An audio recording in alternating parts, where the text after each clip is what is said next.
Hi everyone and welcome to Cinephile Sexy Time. I'm Will. And I'm Samar, filling in for Dale. And we would like to welcome you to our third podcast of Cinephile Sexy Time. Just a quick update about iTunes. Our website is almost completed. You will now be able to find us on those internets. So after our website is done, we will then be able to host our podcast onto iTunes. But we fortunately cannot do that until we have our website up. So we're looking at about a week's time, and then all of our podcasts, including our previously recorded podcast, will be available on iTunes. So please bear with us. Thank you for your patience. Now, of course, you can always connect with us via Facebook, facebook.com/Cinephile Sexy Time. We post up a lot of new headlines, a lot of new stories, even trailers on Facebook. So you want to check that daily. You can also reach us on Gmail, cinephilesexytime@gmail.com. We are on Twitter at CPSexyTime. And you can give us a phone call, 717-SEXY-BITCH. A lot of people are taking advantage of it. You should too. And we have a jam-packed show for you today. So we're going to dive right in after this music break.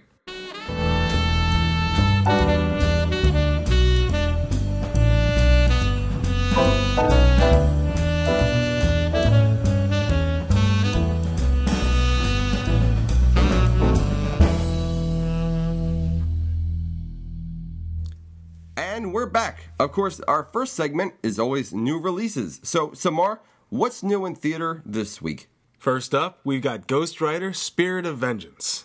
Now, that one's sitting at a 15% right now. It stars Nicolas Cage, of course. Now, what were the critics saying about this, Samar? Now, they're saying it's got a poorly written script, exaggerated sequel. They say that Nick Cage isn't really well used, which is really strange because Nicolas Cage, all he has to do is sit there and be crazy, because that's what he does. He's just Nicolas Cage. He's crazy. I know a lot of people have mixed reviews on Nicolas Cage. Either love him or you hate him. I'm more on the side. I kind of dig him. You know, he does bring a energy and just a bizarre factor to every role he's been in, but only when those roles really employ his natural charisma. You know, so you have films like, Adaptation, or you have Con Air, or Lord of War, all amazing Nicolas Cage films. Matchstick Men, wonderful, wonderful films. But then you have the flip side of that. I mean, there's a lot of bad Nick Cage films out there, including the first Ghost Rider, which really wasn't that good. The critics are saying the sequel is, some are saying it's an improvement, some are saying not so much, so they're kind of going back and forth on that. Either way, we thought the first one was just pure garbage. The trailer looked amazing. We were in awe over the trailer. Absolutely. But I don't know if you saw it, if you remember it back then. Yeah.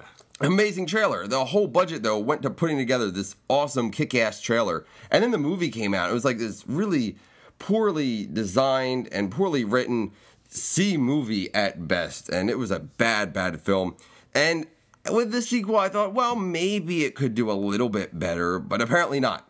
At a 15%, it is just garbage. So don't even bother seeing it. You know, they're saying it's cardboard cutout characters, if you will, completely played straight. And Nick Cage is the only one that recognizes that this is a B movie, yet everyone else takes it super seriously, and it's just utter garbage because of it.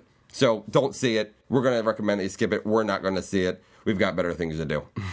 All right, so what else is out in theater, Samar? Next up, we've got This Means War. All right, and what's that sitting at in Rotten Tomatoes? That's sitting at a 25%. And that stars Reese Witherspoon, Chris Pine, and Tom Hardy. Yes. So we have our Bane from The Dark Knight Rises now. Which I am excited for, to be quite honest. I'm skeptical still, but going back to This Means War, the critics are saying this is a career lowlight for some of these actors. Actually, for all of these actors. And it's Reese Witherspoon who's done some really bad films. So I don't know how much worse you can really go, but they're saying it's pretty bad. People are saying the worst film so far of 2012. Even worse than Ghost Rider, if you will. So, what else are they saying about it? They are saying it's really, once again, poorly written film. Both characters, both Chris Pine's character and Tom Hardy's character, are both jerks. So, you don't want either of them to really win. The critics are saying it's completely devoid of all humor whatsoever. We're going to recommend that you skip it. Last week, we said there was nothing worse out than The Vow right now. Now is This Means War. Anyways, what else is up? Next up, we've got The Secret World of, if I'm pronouncing this right, Arrietty. Arietti, I believe so. Now, that's a 93%. That has some really good voice talent connected to it. You have Bridget Mendler, Will Arnett. I love Will Arnett. And even Amy Poehler in there. So, and what are people saying about it? They're saying it's really high-quality animation.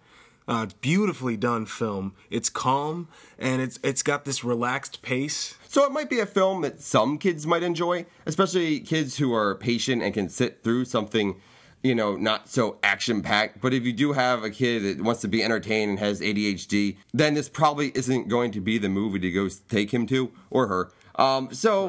It is what it is. It is one of those films that are just beautifully crafted. It is a Japanese film that's dubbed over in English. Now, the director, he's a completely new director, but he's been the animator for films like Spirited Away, Howl's Moving Castle, Ponyo. So you've got a great lineup there. And these are all films that kind of follow the same similar themes and pace and what have you. So really wonderful, wonderful films.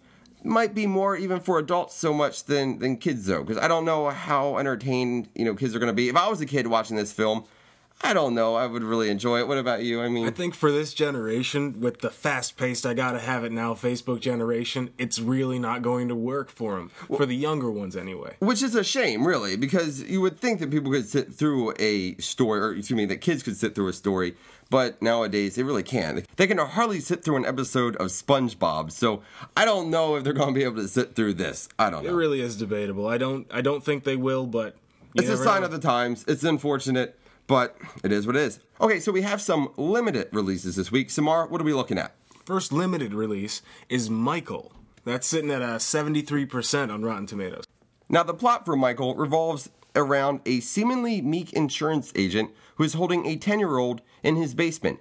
Now, the critics are really digging this because it doesn't really give much rhyme or reason to the main character, Michael's motivations, and they don't give any really backstory or, like I said, reason to it. So, it's a kind of a new psychological thriller, viewed in a new way, or delivered in a new way, per se. Because everyone wants an explanation. This one does not give it. Yeah, and I think it adds a whole new layer to the whole genre, because all the time we get these movies that explain away the psychoses of the murderer or kidnapper or whatever. Well, it's usually essential to the story. It's usually essential, but this one they're saying it doesn't, yet it works. So I think that's really a testament to this film and how good it is, and how powerful it is. So now you can also check out Thin Ice, and that has a 72%, and that's also a limited release. That's a drama starring Greg Kinnear. And then Bullhead, which has an 86%, that just came out in limited release. That film revolves around, quote-unquote, Goodfellas set amongst the hormone mafia. This is a Belgian film. There's a strong cast, engrossing story. Some critics are saying it's unbearably grim and very dark, but I can't wait to see this film. Out of all these films, I'm going to go recommend that people go see Bullhead just because of the press and momentum that this has gotten over the past few months. Definitely check it out. Anyways, what's the last film now in limited release? Last one we've got on the docket is Undefeated. That's sitting at a 92%. Yeah, and people are saying that's a football documentary. So if that's your thing, then you might want to go check it out. So of all these films, what are you going to say to go see, Samar?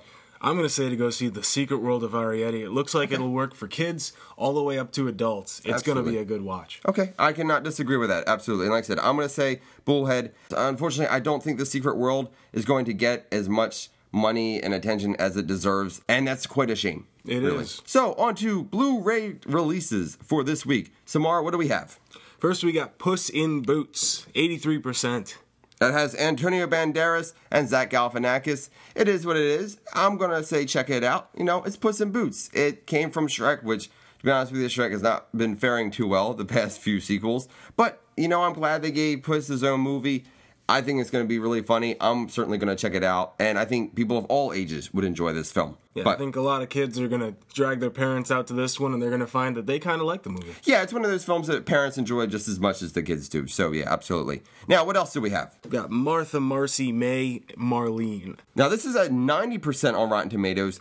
Elizabeth Olsen stars in this. A lot of people were upset that this got snubbed over at the for the Academy Awards because it did not receive as much attention as it deserved. Now, people are saying this is a psychological thriller, and it revolves around a young woman trying to reclaim a normal life after fleeing from a cult. People are saying great things about this movie. Some people even compared it to Black Swan. It had that sort of feel. Definitely. High praise. Yeah, so definitely check this one out. I'm checking it out ASAP.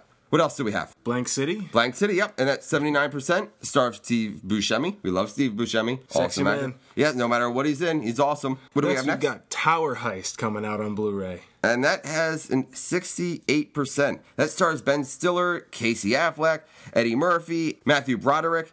Now, Brett Ratner, he directed the film, and Brett Ratner does not really have a good filmography behind him. He did all the Rush Hour films. He did X-Men Last Stand, which was absolutely horrible. In fact, the only thing I think he actually really did somewhat decently was Red Dragon and The Family Man. The Family Man wasn't too bad. But the funny story about Tower Heist, we were doing some research about the film. Tower Heist was the first movie which they were going to release on demand the same day they release it in theaters. So people could then just stay at home and watch the movie on the day of its theatrical release. They could watch the film at home on demand.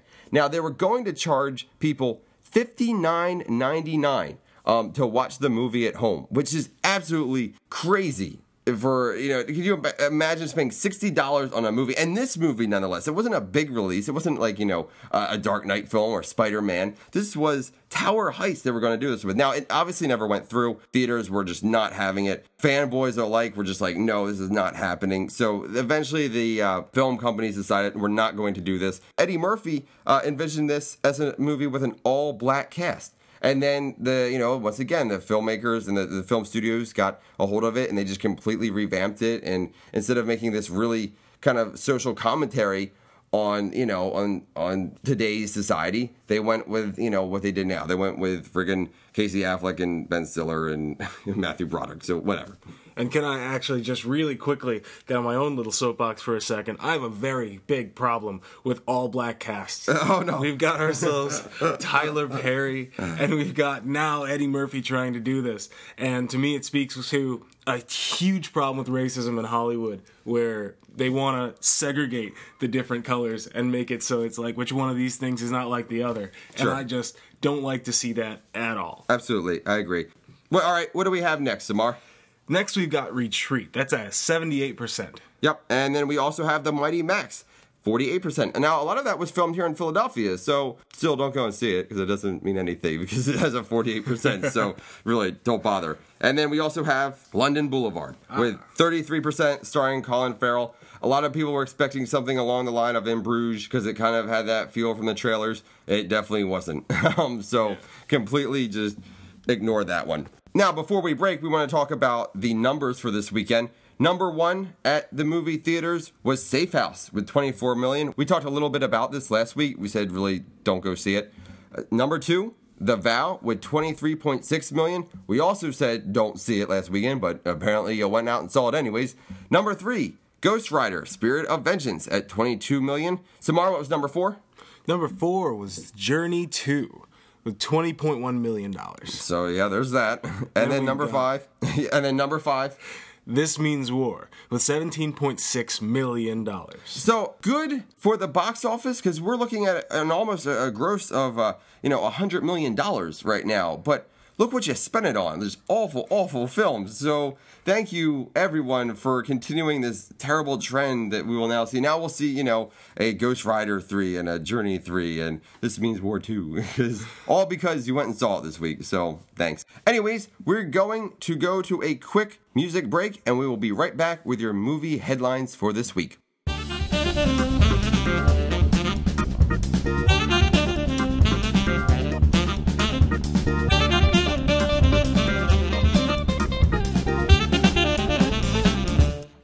And welcome back. Next up, we have news and headlines for this week. Samar, what's our first headline? Very first headline I'm very excited about. TMNT Reboot has a director. Now, what is TMNT, Samar, for people who live under a rock? For those of you who are not raised like me and don't have your sleeping bags and pillow covers and all sorts of things. Lunchboxes, too. Covered in this. It's Teenage Mutant Ninja Turtles. All right. Yeah. Now, I'm pretty excited about this, too. The recent film was okay. Wasn't too good. I mean, it certainly didn't do it justice. So this is a reboot we're looking at. And it's written by Josh Applebaum and Andre Nemec. Now, they wrote Mission Impossible Ghost Protocol, which was a pretty good movie. So I have high hopes for this already. Now, who's it produced by? It was produced by Platinum Dunes. Now that's Michael Bay's production company. So we'll see what happens. Lots of fiery explosions with the turtles, right? Now it's directed by Jonathan Liebsman, who wrote Wrath of the Titans and Battle Los Angeles. Both films, especially I didn't really dig Battle Los Angeles at all. So I don't know. We'll see. Maybe he'll do pretty good with, this sort of subject, especially when you have Michael Bay's production company involved. How could you go wrong? You have a good writer. You have a good writer behind it. It could do a lot for the film too. So this week we have had a lot of sequels announced, and this is going to be kind of the theme of this week's podcast, or sequels, and you'll find out more in our featurette section. But there were like 5 major sequels announced this week. What were some of those sequels? Well, we got Taken 2 coming up. Now, put that thought on hold because we're going to come back to Taken 2. So we'll be right back to that. After Taken 2, what else do we have? We've got Record 3. Now, I love Record. Those are amazing found footage films. Really scary, actually. Surprisingly scary. Foreign films. Record 1, amazing. Record 2, surprisingly good and just as good as the first. So I'm really looking forward to Record 3. What else do we have? Oddly enough, I Am Legend 2. Yeah, now I don't understand how this is going to happen. Now, Will Smith hasn't signed on to this yet, and he won't sign on to it until there's a script ready.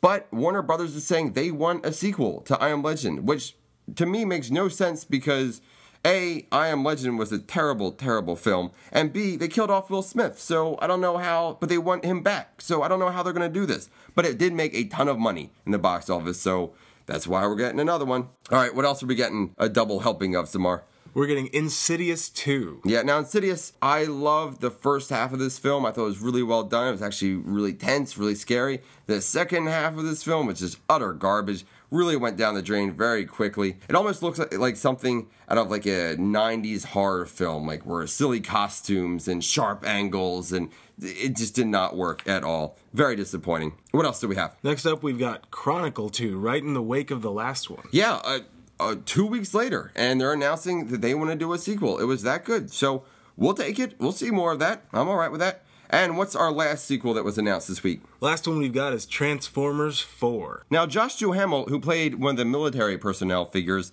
in the first 3 Transformers, he doesn't think anybody's doing it. In fact, he knows that nobody's doing it. Rosie Huntington, who was obviously the Megan Fox replacement in the third one, she's not coming back. Shia LaBeouf, he's not coming back. And Josh Duhamel said that he hasn't been called for this 4th one. So this might be an all-new cast of this film. Regardless, it's going to be crap, so why even bother?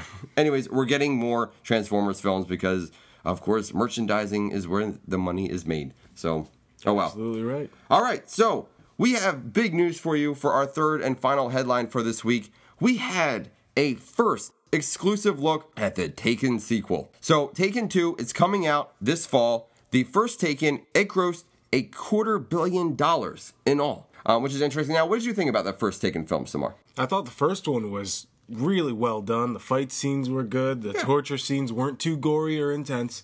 And unfortunately. But they were good actually for a PG-13 movie. I think it pushed the envelope a little bit too. Because they were definitely some intense scenes. The guy in the chair getting, the bolts in his knees and what have you. That was a little crazy. So I liked the first one. I really enjoyed Taken. Yet my only problem with it was that Liam Neeson was typecasted at Taken. Now, I mean, we understand he's done other roles like Darkman or what have you. But I love the dramatic Liam Neeson, not so much the action hero. And the best thing he's done since then was probably The Grey. We loved The Grey. That was a great film. But in between those 2 films, you had this slew of films that were just Taken wannabes that did not bring the level of intensity and professionalism that Taken brought. And I thought, really, Liam Neeson in a dramatic role is where he's in his wheelhouse. Now, everything else, he can do a good job because he's a good actor. But if you put him in a dramatic role, he'll tear the house down. Yeah, Kinsey is one of my favorite films because of Liam Neeson. So definitely worth checking out. Anyways, so we had this first look at Taken 2, and we don't want to ruin too much because we did learn a lot about this second film. Now, in the second film, it's no longer Kim who is kidnapped. It's actually the parents. Both the ex-wife and Liam Neeson are taken hostage because apparently the men that Liam Neeson killed in the first one, they come back. Their bosses or their superiors come back and they're going after Liam Neeson. So they take both Liam Neeson and his ex-wife. They take them captive And then Kim has to go find Liam Neeson. Now, at first when I heard this, I was a little weary. Like, wait a second. So it's just a complete role reversal here. Like, now Kim, this young, girl, is going to be this assassin, and that's not going to work. I'm not going to buy into that. But apparently it's not that bad. It's just Kim has to find her dad and deliver weapons for him to fight back. Now, it spans across the whole world. The film takes place in Istanbul, LA, Paris. So that might be a little jarring. I'm not so sure how that's going to work. But, we'll definitely see how that plays out. But all in all, though, people are saying, first reviewers said it's pretty good. It was surprisingly good. It has the same writers, has, the same cast in it, and it was worth checking out. The sequel delivers. They say it's clever, just like the first one, and that Liam Neeson is the same badass that he was in the first one. I've even heard them go so far as to say it's every bit as good as the first one. Absolutely, which is really surprising. Like I said, I wasn't sure how they would even make a Taken 2, given the first one wrapped up so nicely. But then you have, like I said, all the repercussions of the people that Liam Neeson killed in the first one. Those are the men, especially the guy who got those electrocuted in that room. Apparently his heart explodes. And people are super pissed about that, and they have to find Liam Neeson and exact their revenge. So, something to look forward to. It's coming out this fall. You're going to want to go see it. All right, so that's it for our news and headlines for this week. Coming up, our featurette of the week. I think you're going to really like it. It is 10 films that were ruined by their sequels. Don't touch that pause button.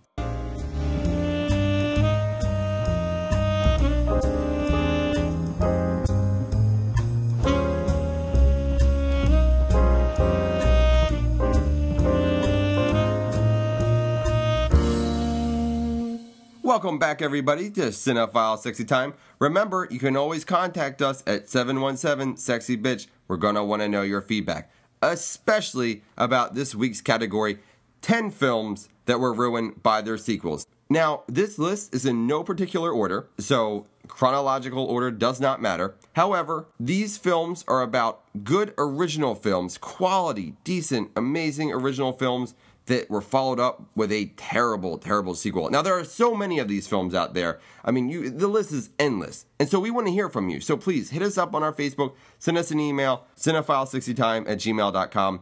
Anyways, let's dive right into this list. Samar, what do we have first? First one is Ghostbusters 2. Now, this pains me because I love Ghostbusters. As a kid, this was my childhood. I dressed up as the Ghostbusters for Halloween, and when it wasn't Halloween, I had the lunch boxes, I had the toys, I had everything. Ghostbusters, you name it, I had it. The second one wasn't so good. In retrospect and looking back, not that good of a film. What do you think? I think the second one really played on a lot of the things that started in the first one that were really good, and so they overused them, like a lot of good sequels do. Absolutely, yeah. And it just wasn't that, overall, it wasn't a terrible film by any means, but it just wasn't a very good one, especially for Ghostbusters, because it has such a big hype around it, and that's why the third one scares me a little bit. And I'm glad they're taking their time, and I'm glad they're running into all these snags, because I need this film to be amazing. I need this film to make up for Ghostbusters 2. And I know that's unfair to the Ghostbusters series, but they have a lot of making up to do. All right, Samar, what else do we have? Next one is The Hangover 2. Now, we talked about this already a few weeks ago, so we're not going to dive too deep into it. Hangover 2 was a terrible, terrible movie. It was bad. Was not good by any means. And there's a third one in the works now, and we're very skeptical. They are saying they're going to take it in a new direction. They're not going to copy it. That's what it was. The second one was just a meaner, darker, but not in a good way version of the first one. It was just unfunny, and even the writing changed. The characters were a little different. If you noticed, if you really paid attention, they weren't likable at all. They were just these douchebags that you don't want to hang out with. Not a good film. Including you have the scenes with the transsexual that were just not funny. Everyone in the theater is going, oh my God, look at that, it's a transsexual. And I'm here sitting in a seat like, okay, it's a transsexual, big deal. But everybody thought it was hilarious. Actually, I don't know anyone that really liked Hangover 2. Hangover 1 was a surprise hit, and especially for the director. I hate the director. He did Old School, which is not funny. But it was a good surprise. Whatever. Let's go on. Next one, Dumb and Dumber-er, When Harry Met Lloyd. Now, I have a confession. I actually saw this movie in theater in my younger days, and I was so naive at the time. I am actually really embarrassed to admit this. Terrible, terrible film. I love Dumb and Dumber. I mean, who doesn't, right? Literally everyone. I watched it even in French. Jeff Daniels, I did too, actually. I had to watch it in my French class. And that was one of the awesome films we got. We learned how to say all the bad words in French because of Dumb and Dumber. But no, we love Dumb and Dumber. It's got Jeff Daniels in it, who does some amazing things. He's like a respectable actor, and those were his early days, you know? And then, of course, you have Jim Carrey, he's Jim Carrey. So it's just really funny to see these guys in their younger days. But then Dumb and Dumber just completely ruined everything. Just awful, awful film. All right, what do we have? Next, we've got Jaws: The Revenge. Now, Jaws, the original, is a staple of any film, especially horror films. It was the first of its kind where people were literally not going to the beaches because they saw this movie and were that petrified of shark attacks. So the first one is this amazing film. The sequel, not so much. In fact, the next, 5 films they made? I think they made one in 3D even, I don't know, back in the 70s or what have you. All terrible, terrible films, not worth checking out. Nowhere near as good as the original. Speaking of which, what's our next one, Samar? Next one is Grease 2. It's an awful, terrible, putrid film. I don't know if you've seen it. I have seen it a few times. It's a few times. Oh, God, I saw it one time, and that was enough. It's set in a bowling alley. It's the worst parts of Grease 1 just expanded. Exactly. It's the kind of thing that if you're in my position, which is exactly what I was in, it was summer, I didn't have anything else to do, and I had an older sister that was very overbearing. I don't know if that's a legit excuse or not, but we'll let it go for this one. That's all I've got. All right, our next film is Hostel 2. Now, we understand the first one may not be an amazing film, but it definitely brought a new level of horror to the American film genre, American horror film genre. So it was a crazy, intense film. Like I said, story-wise, probably not the best, but I do remember sitting in theater going, oh my God, what am I looking at? I have never experienced anything like this. So Hostel 1, amazing. Hostel 2, sucked ass. Really, really bad film. Mean, once again, and nowhere near as interesting as the first one. The kills weren't even that good. It was really boring. I didn't like it at all. I wasn't the least bit entertained. I was not shocked at all. I was just really just bored out of my misery. Next up, we've got The Lost World, Jurassic Park. Now, the first Jurassic Park, once again, just like Jaws, another Spielberg film, just a staple and a cornerstone in film history, of all film, not just a genre per se, but in all film. Jurassic Park brought this level of awe to, theaters, and people were just, once again, amazed by this film. How do you do that again?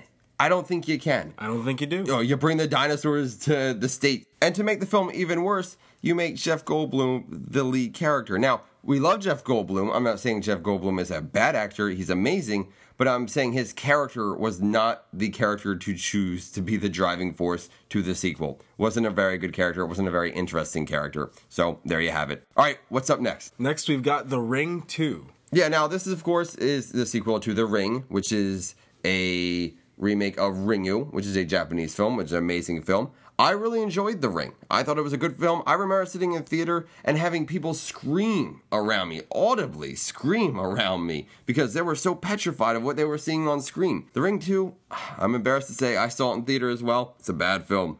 Not scary in the least bit, and squandered all potential that the first one brought. So don't go see it. Next up, we have Indiana Jones and the Kingdom of the Crystal Skull. How do you ruin Indiana Jones? You get George Lucas involved. I mean, this was a sci-fi film when really Indiana Jones is all about ancient past and Old Testament stuff. And this was not the Indiana Jones that I had grown to love. What did you think, Samar? I thought what happened was they took Indiana Jones, this great epic, actually all of them so far up until that point, Sure. I thought were great and epic. The first two were they probably had the some best. failings at the end there, Yeah.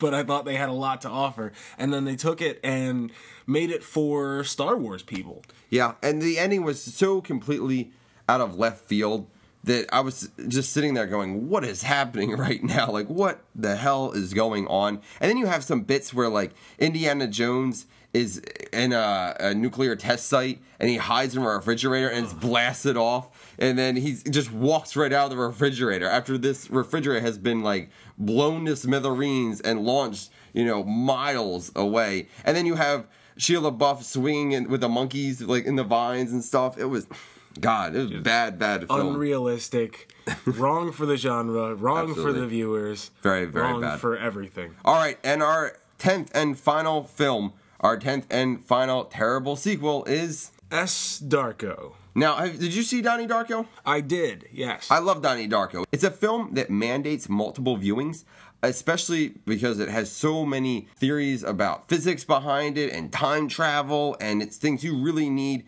to study actually to get. And in fact, I recommend that people watch the extended cut because it makes a lot more sense than the original. I saw the extended cut first, and had I not seen that extended cut, I would have had no idea what was going on. So when I saw then the original, the theatrical release, I said, oh, okay, now I know what's happening because I saw the extended cut first. So I recommend seeing the extended version. But S. Darko, a terrible, terrible film. It has, what's her name in it? Davy Chase. Who was also in The Ring. She was the girl in The Ring. So, correct. And so she made it onto this list twice. S. Darko, a terrible film, did not bring any originality or intelligence like the first one brought. It's even called a Donnie Darko tale.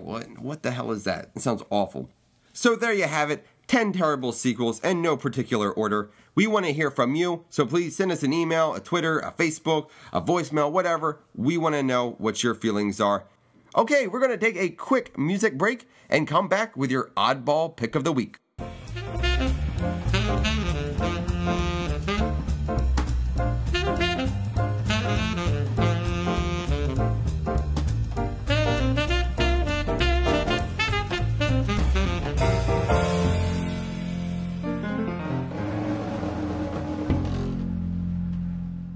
Everybody, welcome back. Next up, our oddball pick of the week. Samar, what's your pick? My pick is actually Revolver. It's a 2005 movie that I just recently saw. It stars Jason Statham, Andre Benjamin, you might know him as Andre 3000, and Ray Liotta, starring as a man named Dorothy. And it centers around these incredible ideas that are incredibly intrusive into your brain, and you have to think about yourself in regards to the movie. And it shares sort of a past with Donnie Darko, only in the way that their scripts require a second viewing of the movie. I've got to see it a second time before I fully understand it, but I know that I like this movie. Now, is this film available on Netflix, or...? I wouldn't know about Netflix, but I know for a fact that it's on the Crackle app on my Xbox 360. All right, so check it out on your Crackle app. All right, now my pick is going to be Martyrs. This is a French horror film, part of the French New Wave horror genre that took off several years ago. You actually had a whole bunch of films like Inside, Frontiers, and a few other ones that were really absolutely crazy nuts. This film, I don't want to talk too much about it. It was directed in 2008. As far as the plot goes, I describe it as the thinking man's hostel. Like I said, I don't want to talk too much about this film. This was the best horror film of the past decade by far. The gore is very, very intense, so be forewarned. I mean, there is every rule that you could possibly break as far as offending your audience. This movie breaks it. I mean, most of the people that watch this film have to turn away at some point. I had to turn away at a few points on my first viewing. I've seen it 3 times now, and I really have no desire to see it again, as bad as that sounds. But this is an amazing film. If you're a Chuck Palahniuk fan, I would also recommend watching this film, and I will explain to you later. I know that makes no sense whatsoever, but there is a connection with one of Chuck Palahniuk's stories, especially in his book, Haunted. Regardless, go see it. It's a crazy horror film, but do not see this film if you're in the mood for a scary film that we can all have fun around and have a good time. Like, don't watch this with your friends and say, let's, eat popcorn and watch a scary horror movie. This is not that movie. This is a movie where afterwards you just go, ugh, and you need to just take a whole day to recuperate. It's an intense movie, very, very powerful, very, very dark, and very graphic. So, with that warning, no one's going to go see it. However, you should definitely check it out if you're a fan of some of the French New Wave genre. It is the best film of the French New Wave horror genre. And like I said, the best horror film of the past decade. All right, so that is it for our Oddball Pick of the Week. We'll be right back.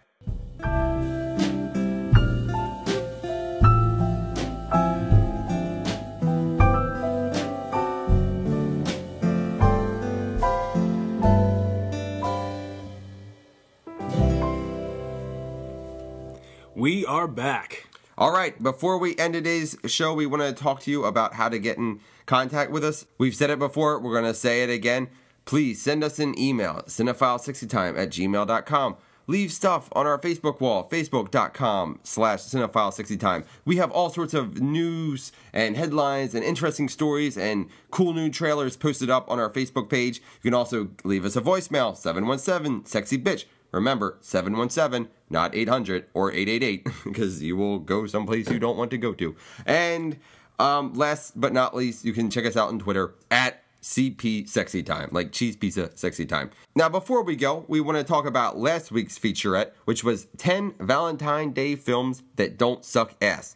Most of you agreed with what we had to say. It was a pretty solid list. People really enjoyed it. People checked a lot of those films out. They were really pleased. The one film that we forgot to mention, and the one really good suggestion we had, was the film Secretary. I don't know if have you seen it, Samar? I have not seen it. It stars Maggie Gyllenhaal and James Spader. It's a really bizarre film and deals a lot with S&M and some really odd sexual tendencies that we're not going to go into. I love this film, but I love the first 3/4 of this film. The ending was so stereotypical Hollywood cliche BS that it completely ruined the film for me. It's a good suggestion by all means, and I would definitely say check it out. But be forewarned, the ending completely sucks. But anyways, we just want to thank you, Samar, for being on our show today and filling in for Dale. Everyone out there, we want you to come in and sit in on the show. Please send us an email. Reserve your time now because time slots are going quickly. And we will see you next Sunday night, which of course is when every podcast drops. So on behalf of Samar and I, thank you so much for listening, and we'll see you here next week.